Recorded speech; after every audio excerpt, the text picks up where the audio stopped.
뭐 옆으로 앞뒤로 한번 인사 한번 하시죠. 메리 크리스마스.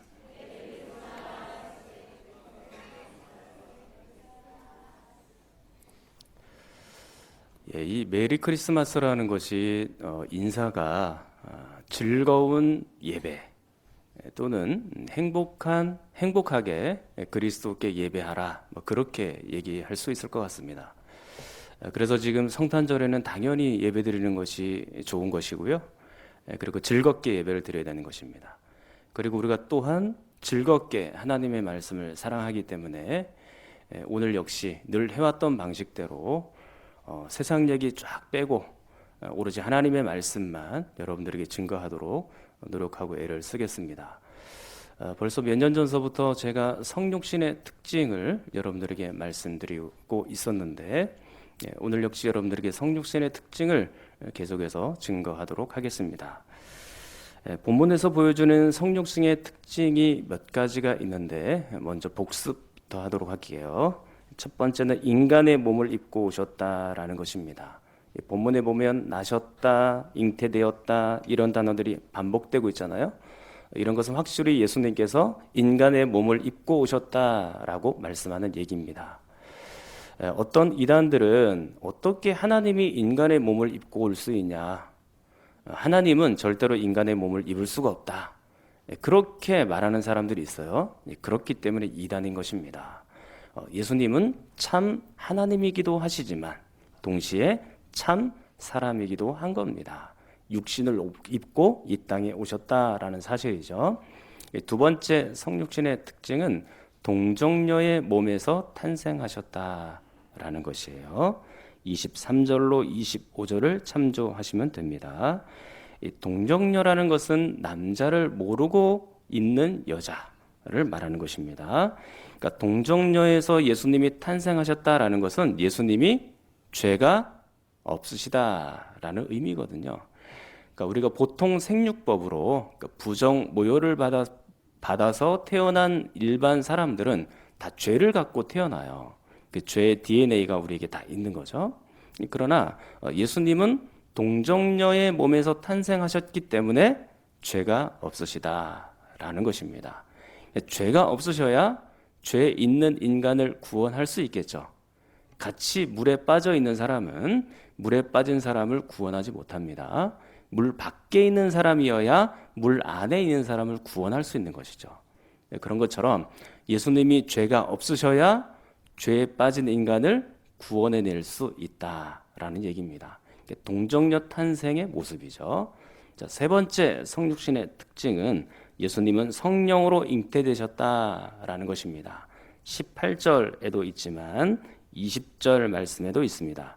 자, 20절 말씀 같이 한번 읽겠습니다.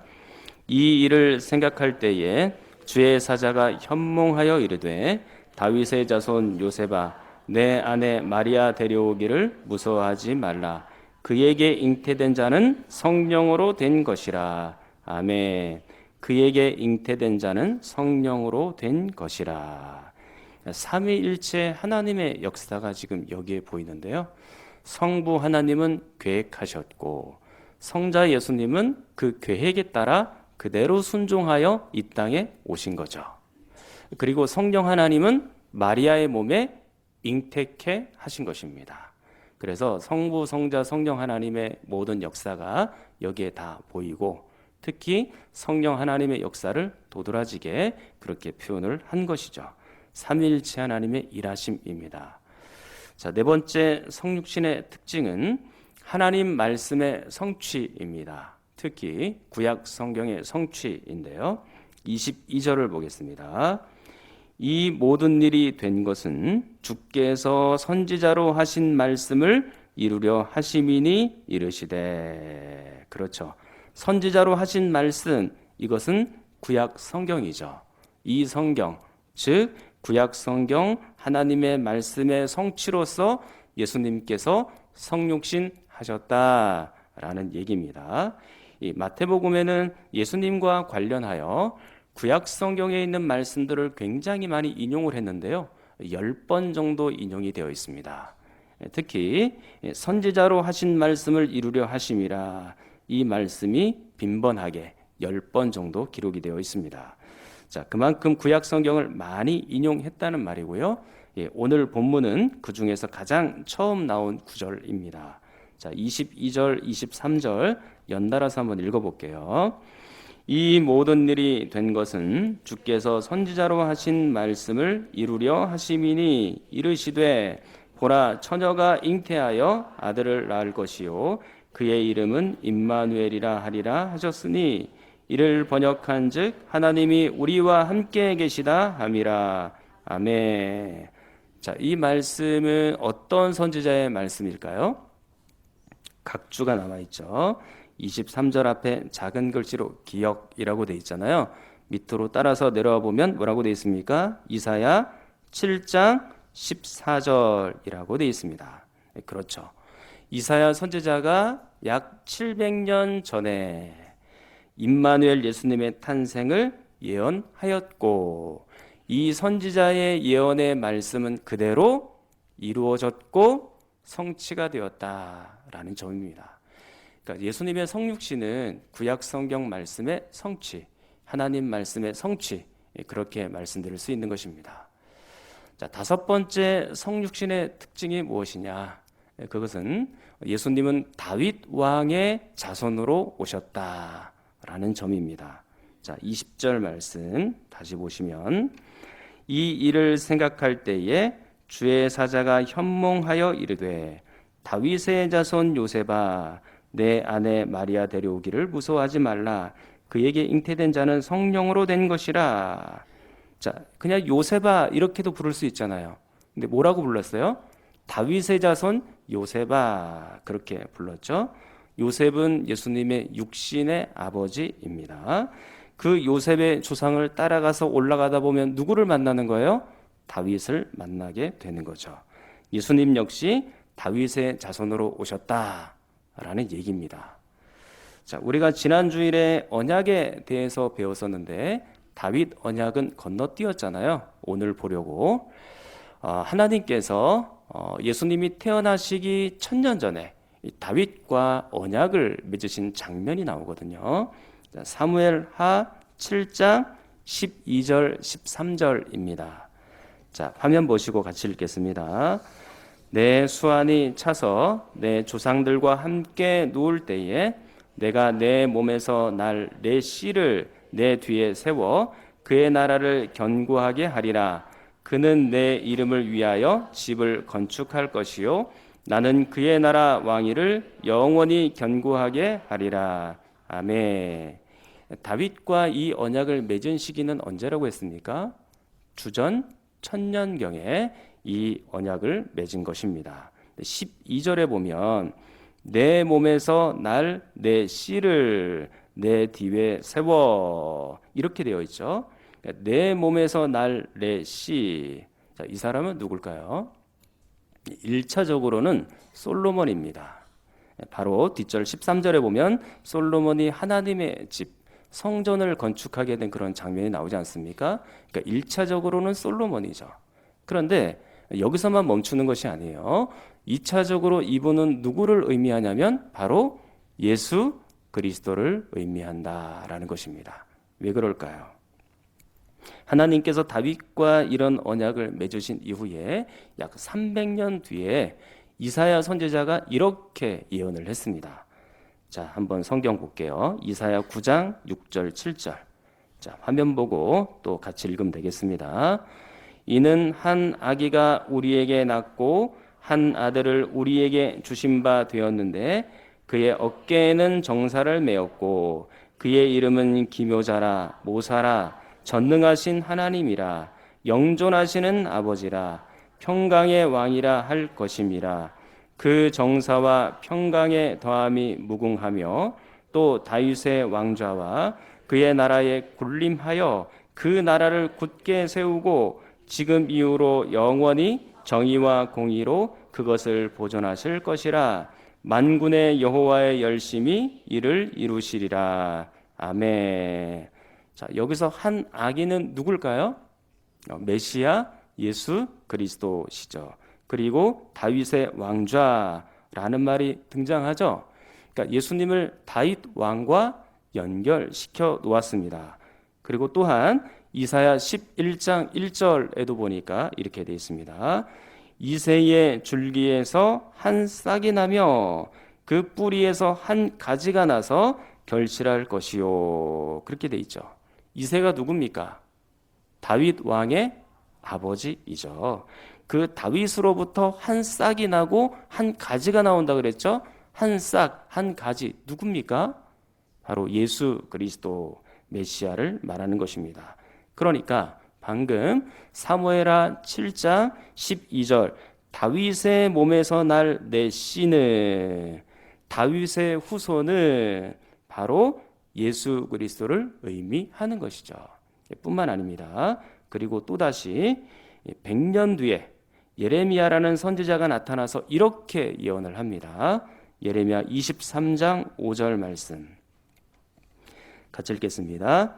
여호와의 말씀이니라. 보라, 때가 이르리니 내가 다윗에게 한 의로운 가지를 일으킬 것이라. 그가 왕이 되어 지혜롭게 다스리며 세상에서 정의와 공의를 행할 것이며. 아멘. 자, 여기서도 보니까 다윗에게 한 의로운 가지를 일으킨다라고 돼 있죠.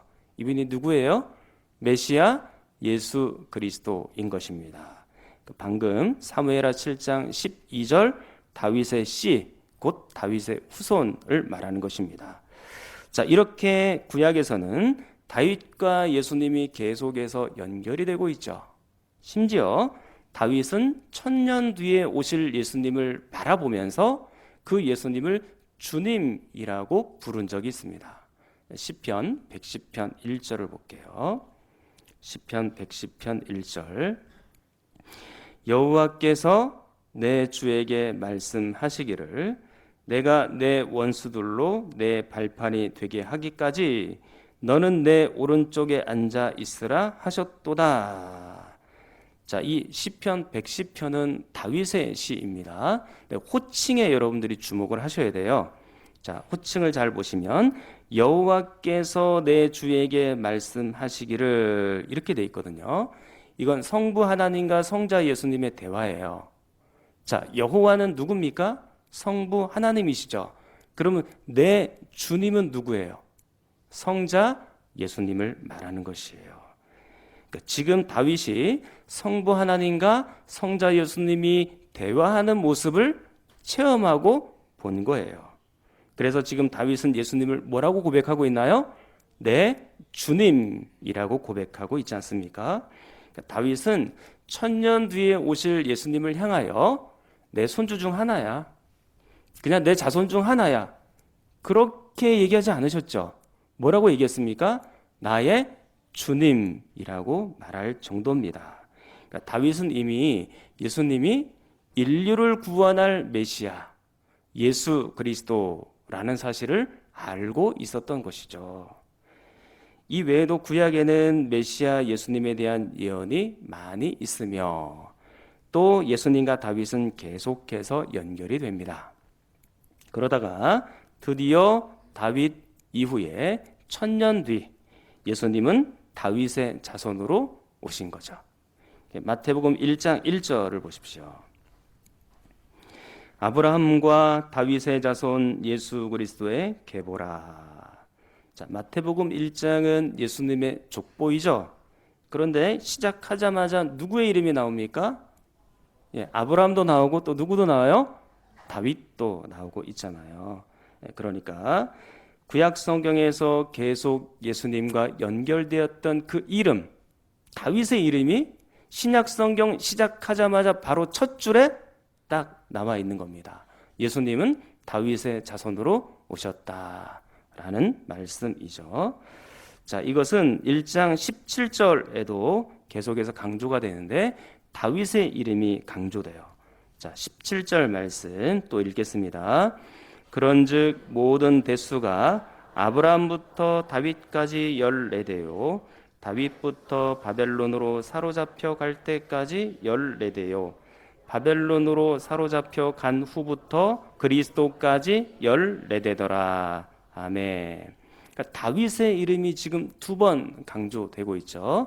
아브라함부터 다윗까지 14대, 그리고 다윗부터 바벨론으로 사로잡혀 갈 때까지 14대, 바벨론으로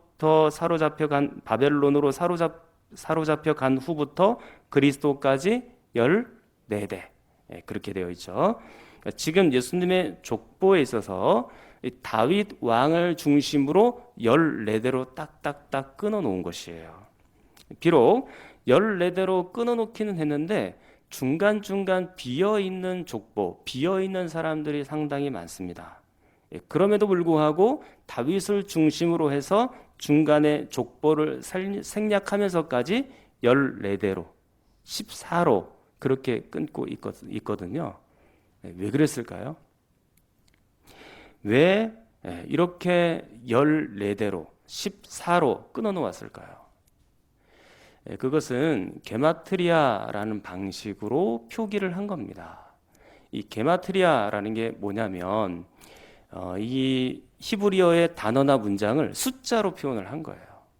그러니까 예를 들면 이 영어에도 알파벳이 있잖아요. A, B, C, D 이렇게 있으면 A는 1, B는 2, C는 3 이렇게 이제 표현을 할 수 있거든요. 그러니까 히브리어 역시 자음이 있겠죠. 그래서 알렛, 베트, 김멜, 달렛 이런 식으로 쭉 나가거든요. 근데 거기에다가 알파벳에다가 1, 2, 3, 4 이렇게 붙여 놓은 거예요. 다윗 같은 경우에는 그 다윗의 자음을 보면 4, 6, 4 그렇게 되거든요. 그러면 게마트리아 방식으로 표현을 하면 그 숫자가 어떻게 됩니까? 4, 6, 4니까 14로 딱 이렇게 떨어지게 되는 것입니다. 그래서 예수님의 족보를 다윗의 기준으로 해서 14로 딱 끊고 있는 거예요. 그만큼 이 족보는 다윗 왕을 중심으로 짜여진 족보이죠. 그렇다고 해서 이 다윗 왕이 주인공은 아니에요. 이 주인공은 예수님이시죠. 단지 여기서 다윗을 강조하고 있다라는 것 뿐이에요. 자, 그리고 그 예수님은 어떻게 한 겁니까? 그 다윗 왕의 자손으로 후손으로 오셨다라는 점이죠. 자, 시작부터 이렇게 다윗과 예수님이 강하게 연결되고 있으니 마태복음 전체에서도 이 예수님을 부를 때 다윗의 자손이라고 부르는 특징들이 계속 나타납니다. 자, 일일이 다 찾지는 않겠지만 어느 구절인지는 한번 불러드릴게요. 밑에 지금 화면으로 뜨고 있죠. 마태복음 9장 27절, 12장 33절, 15장 22절, 20장 30절로 31절, 그리고 21장 9절, 또 21장 15절, 또 22장 42절로 45절. 거기에 보시면 전부 예수님을 다윗의 자손이라고 표현을 해 놓았어요. 나중에 여러분들이 한번 찾아보시면 알 수 있을 것입니다. 자, 이렇게 예수님께서 다윗의 자손으로 오셔야 할 이유, 구약 성경과 신약 성경, 특히 마태복음을 통해서 여러분들과 알아본 겁니다. 자, 그렇다면 도대체 예수님께서 다윗 왕의 후손으로 오셨고 자손으로 오셨다라는 것이 어떤 의미일까요? 그것이 어떤 뜻일까요? 다윗은 이스라엘에 있어서 최고의 전성기 시절에 있었던 왕입니다. 최고의 전성기에 통치했던 왕이 다윗 왕이에요. 그래서 주변의 모든 나라들을 다 정리하고, 또 영토로 봤을 때는 가장 넓다라고 볼 수 있고, 또 정치나 또 경제나 또 모든 면에서 전부 다 안정되고 평화롭던 그 시기가 다윗 왕의 시기입니다. 물론 솔로몬 시대 역시 굉장한 시기이긴 하지만 그것은 다윗 왕 아버지의 후광을 입은 영향이 적지 않다라고 볼 수 있습니다. 그렇기 때문에 이스라엘 사람들은 다윗 왕을 항상 그리워해요. 그 시절처럼 천하를 호령하고 싶은 것이죠. 그래서 이스라엘의 국기를 보면 여러분들이 혹시 아실지 모르겠습니다만 거기 다윗별이 딱 그려져 있죠. 그리고 다윗의 방패, 그러니까 전부 다윗을 상징하는 것이 이스라엘의 국기가. 이스라엘의 과거 역사는 밟지를 못합니다. 북이스라엘은 아수르에 의해서 주전 722년에 멸망하였고, 남유다는 주전 586년에 바벨론에 의해서 멸망을 하였죠. 그리고 그들에게 지배를 받고 포로 생활을 하다가 나중에 겨우 해방이 됐나 싶었더니만 나중에는 알렉산더 대왕, 헬레니즘의 알렉산더 대왕이 일어나서 그들을 다 짓밟습니다. 그리고 또 조금 형편이 풀릴까 싶었는데 그 다음에는 로마 사람들이 들어와 가지고 그들을 식민지로 딱 붙잡고 있었던 것이죠. 그러니까 예수님이 태어난 시기는 바로 로마의 식민지 시절을 보내고 있었던 그런 시기예요. 다윗 이후에 이렇게 길을 펴고 사는 날이 얼마 없었던 거예요. 그래서 이스라엘은 더욱더욱 다윗 왕 시대를 그리워하게 되었죠. 그래서 그런지 여기에서 오해가 생깁니다. 메시아는 다윗 왕과 같을 것이다. 그렇게 생각을 한 겁니다. 그러니까 더군다나 다윗 왕의 후손으로 예수님이 오실 거라고 생각을 했으니까 이스라엘을 막강한 나라로 만들어 줄 것이고, 지금 우리가 로마의 압제에서 고통받고 식민지 생활 속에서 너무 힘들어하니 다윗 왕과 같은 메시아가 오면 분명히 우리를 완벽하게 이 모든 것에서 자유롭게 하고 해방시켜주고 우리나라를 부강한 나라로, 부유한 나라로 그렇게 만들어줄 것이다. 그러니까 이스라엘 사람들은 한마디로 말씀드리면 이런 정치적인 메시아를 기다리고 있었던 것입니다. 그러나 메시아가 아무리 다윗의 후손으로 오셨다 할지라도 어떤 특정한 나라를 강하게 하고 그 나라를 세계 속에 뛰어나게 하시기 위하여 그 메시아 예수님이 오신 것이 아니다 라는 얘기입니다. 그러니까 이스라엘 백성들이 완전히 오해를 한 것이죠. 자, 그렇다면 메시아가, 예수님이 다윗의 자손으로 오신다는 것이 어떤 의미입니까? 자, 한마디로 여러분들에게 말씀드리면, 자, 한번 따라하겠습니다. 예수님은 하나님 나라의 왕으로 오신 것입니다. 예, 그게 다윗 왕의 자손으로 오신 모습이에요. 왕으로 오신 것이죠. 자, 주의해서 잘 들으셔야 돼요. 이스라엘이라는 한 나라의 특정한 왕으로 오신 것이 아니라 하나님 나라의 왕으로 오셨다라는 점이에요. 국경과 인종과 빈부와 계층을 초월하여 하나님이 다스리는 곳이라면 모두가 하나님 나라잖아요. 그런데 그 하나님 나라의 왕으로서 예수 그리스도께서 오셨다라는 것입니다. 자, 기본적으로 왕의 역할은 뭘까요? 네, 수도 없이 말씀을 드렸죠. 왕의 역할은 통치하는 것입니다.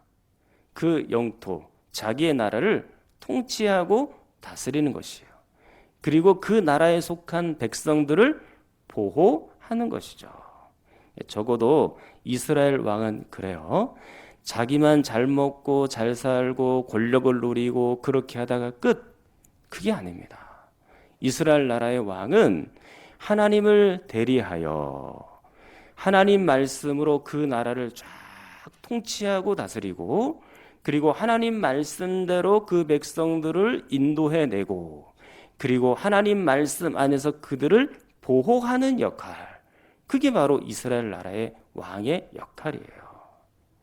자, 그래서 지금까지 우리가 다윗 왕과 예수님이 관련된 구약 성경을 다시 찾아보면 거기에는 다스림 또는 통치 그리고 보호 뭐 이런 것들이 잘 드러나고 나타나 있거든요.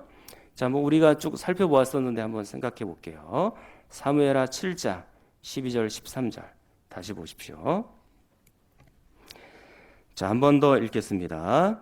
내 수완이 차서 내 조상들과 함께 누울 때에 내가 내 몸에서 날 내 씨를 내 뒤에 세워 그의 나라를 견고하게 하리라. 그는 내 이름을 위하여 집을 건축할 것이요 나는 그의 나라 왕위를 영원히 견고하게 하리라. 아멘. 다윗뿐만 아니라 다윗의 후손을 통하여 그의 나라, 하나님의 나라를 견고하게 하리라. 이건 왕이 통치하는 모습을 보여주는 거거든요. 그리고 그의 나라의 왕위를 영원히 견고하게 하리라 그렇게 말씀하고 있지 않습니까? 이 말씀이 16절에도 등장해요. 자, 16절 말씀 보시면 내 집과 내 나라가 내 앞에서 영원히 보존되고 내 왕위가 영원히 견고하리라 하셨다 하라. 아멘. 왕이 그의 나라를 다스리고 통치하는 모습이죠. 그렇다면 이 말씀은 메시아 예수님과 연관된다고 하지 않았습니까? 그러니까 메시아 예수님께서 오시면 하나님의 나라를 견고하게 하고 그것도 영원히 견고하게 영원히 통치하리라. 그것을 우리에게 말씀해 놓고 있는 것입니다. 자, 여기서 영원히라는 말씀이 중요한데요. 이 일을 할 수 있는 분은 오직 누구뿐이에요? 예수 그리스도 뿐이죠. 다윗의 후손으로 세워진 왕들은 한계가 있어요. 자, 솔로몬 이후에 다윗 이후에 솔로몬이 있었잖아요. 그 솔로몬이 다윗의 후손으로 왕이 되었죠. 그럼 그 솔로몬 왕이 영원히 통치했나요? 아니죠. 그도 통치하다가 죽었죠. 그 솔로몬 왕 이후로 그다음에 르호보암이라는 자신의 아들이 통치를 시작했으나 역시 또 그도 죽었죠. 그렇게 해서 유다의 왕이 다윗 왕의 후손들이 20명이 쫙 세워지거든요. 그럼에도 불구하고 그들은 다 죽었어요. 영원히 통치하지 못한 겁니다. 한계가 있다는 얘기죠. 그러나 예수 그리스도께서 오시면 그분은 어떻게 하십니까? 영원히 통치하고 영원히 다스리게 되는 거죠. 그러니까 다윗 왕의 후손으로 오셔서 하나님의 나라를 영원히 통치한다라는 것입니다. 지금도 예수님은 영원히 살아 계시니까. 자, 그것도 단순히 이스라엘만 그렇게 통치하는 것은 아니죠. 하나님의 통치가 미치는 모든 곳에서 전 세계에서 예수님이 왕이 되셔서 그 하나님의 나라를 다스리게 될 겁니다. 자, 또 말씀을 볼게요. 이사야 9장 6절 7절. 이는 한 아기가 우리에게 낳고 한 아들을 우리에게 주신 바 되었는데 그의 어깨에는 정사를 메었고 그의 이름은 기묘자라 모사라 전능하신 하나님이라 영존하시는 아버지라 평강의 왕이라 할 것임이라. 그 정사와 평강의 더함이 무궁하며 또 다윗의 왕자와 그의 나라에 군림하여 그 나라를 굳게 세우고 지금 이후로 영원히 정의와 공의로 그것을 보존하실 것이라. 만군의 여호와의 열심히 이를 이루시리라. 자, 여기서도 마찬가지죠. 이건 하나님 나라의 통치를 우리에게 보여주고 있는 모습이죠. 또 다윗의 왕자와 그의 나라에 군림하여 그 나라를 굳게 세우고 지금 이후로 영원히 그렇게 돼 있지 않습니까? 하나님의 나라를 굳게 세우고 또 하나님의 나라를 영원히 통치하고 다스린다라는 말씀이에요. 그 나라를 통치하고 또 그 나라를 보호하고 그 나라를 계속 세워가는 거죠. 누가요? 예수 그리스도께서. 자, 또 말씀 볼게요. 이사야 11장 1절부터 5절. 좀 길기는 한데요. 제가 한번 읽어드릴게요. 이새의 줄기에서 한 싹이 나며 그 뿌리에서 한 가지가 나서 결실할 것이요 그의 위에 여호와의 영 곧 지혜와 총명의 영이요 모략과 재능의 영이요 지식과 여호와를 경외하는 영이 강림하시리니 그가 여호와를 경외함으로 즐거움을 삼을 것이며 그의 눈에 보이는 대로 심판하지 아니하며 그의 귀에 들리는 대로 판단하지 아니하며 공의로 가난한 자를 심판하며 정직으로 세상에 겸손한 자를 판단할 것이며 그의 입에 막대기로 세상을 치며 그의 입술의 기운으로 악인을 죽일 것이며 공의로 그의 허리띠를 삼으며 성실로 그의 몸의 띠를 삼으리라. 아멘. 자, 이 말씀은 메시아가 오셔서 당신의 나라를 어떻게 통치하실지를 설명하는 말씀이죠. 쉽게 말씀드리면 그 왕이 오시면 공의로 통치하신다라는 것입니다. 공의가 뭐예요? 공의, 정의, 비슷하다라고 볼 수 있겠는데 공평으로 통치하시고 정의로 공의로 통치하시는데 이 공의라는 것은 상 받을 자에게 상 주시고 벌 줄 자에게 벌 주신다 라는 의미가 거기에 포함되어 있는 거거든요. 자, 그렇다면 상 받을 자 누구겠어요? 여러분들처럼 하나님의 백성이 된 자들, 그들에게는 하나님께서 상을 베풀어 주시며, 4절 말씀에 보니까 악인들, 그렇게 아까 표현이 되어 있었죠. 그 악인들, 즉 사단의 무리들, 그리고 사단을 쫓았던 무리들은 하나님께서 어떻게 합니까? 죽인다라고 되어 있습니다. 자, 그렇기 때문에 하나님 나라가 완성이 되면 거기에는 악인들이 발붙이지 못합니다. 지금은 하나님의 백성인 우리가 사단의 공격도 받고 유혹도 받아서 때로는 넘어지기도 하고 죄를 짓기도 하고 쓰러지기도 하죠. 그러나 하나님 나라가 완성이 되고 예수님께서 왕이 되셔서 완전히 그 나라를 통치하시는 나라가 되면 하나님의 백성들은 완벽하게 보호를 받게 되는 것입니다. 사단이 우리를 만지지도 못하며 더 이상 우리는 죄를 지을래야 지을 수도 없는 그런 모습으로 변화가 되는 거죠. 그리스도께서 오시면 그 일이 가능한 거예요. 자, 또 말씀 볼게요. 예레미야 23장 5절 6절. 자, 같이 읽겠습니다. 여호와의 말씀이니라. 보라, 때가 이르리니 내가 다윗에게 한 의로운 가지를 일으킬 것이라. 그가 왕이 되어 지혜롭게 다스리며 세상에서 정의와 공의를 행할 것이며 그의 날에 유다는 구원을 받겠고 이스라엘은 평안히 살 것이며 그의 이름은 여호와 우리의 공이라 일컬음을 받으리라. 아멘. 자, 이 말씀 방금 이사야서 말씀을 읽은 것과 유사한 부분들이 상당히 많죠. 자, 이건 역시 하나님 나라의 모습을 보여주는 것이에요. 비록 유다가 구원을 받고 이스라엘이 평안히 살겠다라고 설명을 했지만 이것은 훗날 다윗의 의로운 한 가지, 즉 메시아 예수 그리스도께서 오셔서 하나님 나라 백성을 보호하시는 그런 모습을 보여주는 것입니다. 그가 즉 메시아 예수 그리스도께서 오셔서 왕이 되어 주시고 하나님 나라를 지혜롭게 다스릴 것이며 그의 나라를 정의와 공의로 다스릴 것입니다. 왕으로서 다스리시고 백성들을 보호하시는 거죠. 그렇기 때문에 이런 의미가 있기 때문에 예수님은 다윗 왕의 자손으로 또 후손으로 오시는 것입니다. 예수님은 다윗처럼 가장 최고의 통치를 보여줄 것입니다. 아니, 다윗보다 더 완전한 통치, 비교할 수도 없는 완벽한 통치를 우리에게 보여주실 것입니다. 이제 말씀을 정리하겠습니다. 사랑하는 성도 여러분, 오늘은 예수 그리스도께서 이 땅에 강림하시고 또 초림하신, 성육신하신 그런 날이죠. 그것도 예수님은 누구의 자손으로 오셨나요? 다윗 왕의 자손으로 오신 거죠. 하나님은 구약 성경에서 다윗 왕을 통하여 이스라엘이라는 한 나라를 최고의 통치로 이끌어가게 하셨습니다. 그런 것처럼 이러한 통치는 먼 훗날 하나님의 통치를 미리 내다보게 하는 것인데 예수 그리스도께서 왕이 되어서 그 하나님 나라를 다스리는 최고의 통치를 미리 우리에게 보여주고 있는 것이죠. 저와 여러분은 바로 그분의 통치를 받고 보호를 받는 백성들입니다. 이것이 바로 성육신에 나타나 있는 또 다른 의미이죠. 자, 여러분은 각자 인생의 왕으로서 예수님을 모시고 살아가는 사람들입니다. 그 왕께서 여러분의 인생을 통치하며 책임져 가실 줄 믿습니다.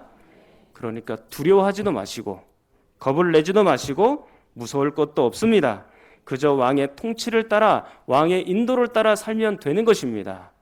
우리가 때로는 환난을 만날 수도 있고 기쁜 날을 만날 수도 있지만 그 어떤 순간에서도 사랑하는 다윗 왕의 후손 예수 그리스도께서 함께 하시는 줄 믿습니다. 여러분은 천국에 이를 때까지 또 천국에서도 최고의 통치를 받으며 그렇게 하나님 나라의 구성원으로 그렇게 살아가게 될 것입니다. 이 하나님의 통치, 예수 그리스도의 통치를 믿으며 이 땅에서 힘차게 살아갈 수 있기를 축원합니다. 통성으로 기도하겠습니다. 하나님 아버지, 우리에게 예수님을 보내주셔서 감사드립니다. 지금도 예수님은 다윗 왕처럼 최고의 통치로 우리를 인도해 가시는 줄 믿습니다. 오늘도 우리를 보호하시고 지켜주시는 줄 믿습니다. 세상의 공격 앞에 두려워 떠는 백성들이 있다면 예수님의 평안을 허락하여 주시고, 마귀의 유혹 앞에 무너지는 백성들이 있다면 예수 그리스도 왕의 이름으로 승리케 하여 주시옵소서. 우리 환우들을 위해서도 저 북녘 땅에도 왕이신 예수님의 통치가 임하도록 함께 기도합니다.